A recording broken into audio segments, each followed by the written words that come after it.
Good evening friends, আজকের আবার এসেছি গলিপ স্ট্রিট হাট। সিধা দিঘাও কেন হাট উঠে যাচ্ছে, এইদিকে হাট উঠছে, আমরা যেটার জন্য এসেছি ওই হাট এখনো বসে আছে। গরমে কে বসে থাকবে? কালকে তো বৃষ্টি হয়েছিল। এই যে হাটের এই অবস্থা। আমরা এই সময়টাতেই হাটে আসি, এই সময়টায় আসলে একটু জিনিসপত্রের দামও কম পাওয়া যায়। কাহা উঠ গিয়া, উঠ রাহা হ্যায়।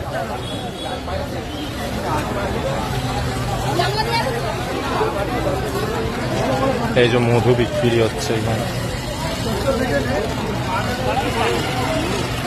ওমা, এটা কি?